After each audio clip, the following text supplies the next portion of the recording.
KH Imaduddin Utsman menyatakan, ada beberapa kitab yang mengkonfirmasikan bahwa Ahmad bin Isa, yang menurutnya tidak pernah hijrah ke Hadramaut, tidak memiliki anak bernama Ubaidillah. Ini tentu hal yang fundamental dalam konteks pembicaraan nasab Ba'alwi. Kenapa? Karena kata Ba'alwi itu diambil dari nama Alwi, yang mana adalah anak dari Ubaidillah. Jika sampai diakui bahwa Ahmad bin Isa tidak memiliki anak bernama Ubaidillah, tentu tidak terbayangkan bagaimana jadinya. Terus keturunan siapa beliau, para Habib itu? Setidaknya ada 3 kitab yang digunakan KH Imaduddin untuk menguatkan kesimpulannya. Namun, mari kita lihat dulu siapakah tokoh Ubaidillah ini berdasarkan referensi yang disusun oleh Rabithah Alawiyah. Imam Ahmad Al-Muhajir hidup di Basrah. Beliau memiliki keluarga di sana. Kemudian pada tahun 317 Hijriah, beliau berhijrah bersama golongan keluarga dekatnya ke Hadramaut dengan membawa putranya Abdullah yang bergelar Ubaidillah karena ketawaduannya.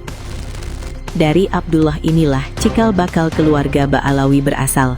Sebab Abdullah memiliki 3 putra, yaitu Basri, Ismail, beliau lahir di Basrah. Alwi dan Jadid dinamakan demikian sebab beliau baru lahir di Hadramaut. Putra beliau yang bernama Alwi menjadi muara dari semua keluarga Ba'alawi.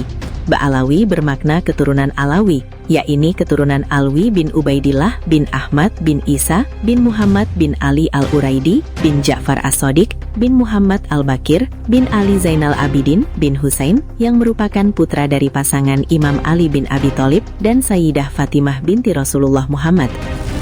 Dari sini dapat dipahami, tokoh Ubaidillah ini merupakan kunci pokok setelah Ahmad bin Isa.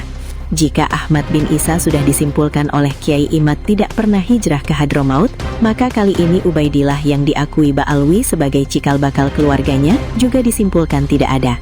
Dengan kata lain, ia mungkin adalah tokoh fiktif. Kitab pertama rujukan Kiai Imad adalah Tahdibul Ansab karya Al-Ubaidili. Terjemah, dan Ahmad bin Isa An-Nakib bin Muhammad bin Ali Al-Uraidi diberikan gelar An-Nafat. Sebagian dari keturunannya adalah Abu Ja'far Al-Amah yang buta, Muhammad bin Ali bin Muhammad bin Ahmad. Ia buta di akhir hayatnya.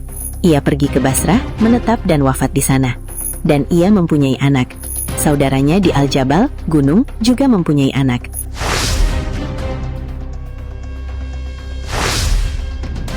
Dari naskah tersebut, Kiai Imad menulis bahwa Al-Ubaidili tidak menyebut nama Ubaidillah sebagai Ahmad bin Isa.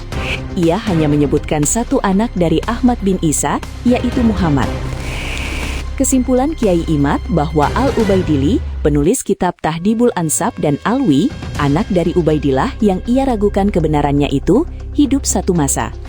Beliau merujuk pada kitab Lisanul Mizan karya Ibnu Hajar Al-Asqalani bahwa 1. Al-Ubaidili wafat pada tahun 436 atau 437 Hijriah, berarti hanya 36 atau 37 tahun setelah wafatnya Alwi pada tahun 400 Hijriah. 2. Umur Al-Ubaidili mencapai 100 tahun, yang berarti Al-Ubaidili lahir pada 336 atau 337 Hijriah. Sedangkan Ubaidillah yang merupakan ayah Alwi wafat pada tahun 383 H. Artinya, ketika Ubaidillah sebagai ayah Alwi ini wafat, Al-Ubaidili sebagai pengarang kitab sudah berumur 47 tahun. Dan ketika Alwi wafat, Al-Ubaidili ini sudah mencapai umur 60 tahun lebih.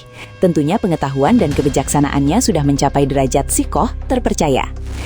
Lebih lanjut, Kiai Imad menguatkan, seperti disebutkan Muhammad Liyah Syahab dalam kitabnya Al-Imam Ahmad Al-Muhajir, bahwa Ahmad bin Isa ini adalah seorang imam.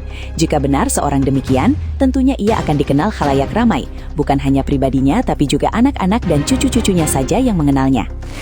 Beliau melanjutkan, tetapi kenyataannya, ulama yang semasa hidupnya dengan Alwi, yaitu Al-Ubaidili, tidak menyebut Alwi sebagai cucu Ahmad bin Isa. Kenapa beliau tidak menyebutkannya? Menurut KH Imaduddin, karena memang dua nama ini tidak ditemukan sebagai anak dan cucu Ahmad bin Isa. Bagaimana dengan Rabithah Alawiyah? Tentu Rabithah Alawiyah memiliki argumen dan jawaban atau sanggahan sendiri. Sikapi dengan bijak polemik nasab. Yang jelas, Muslim terbaik adalah yang paling bertakwa kepada Allah Subhanahu wa Ta'ala. Masih ada 2 referensi kitab selain Tahdhibul Ansab yang digunakan KH Imaduddin untuk menguatkan argumennya dalam menolak Alwi dan Ubaidillah. Lanjutkan atau bagaimana menurut Anda?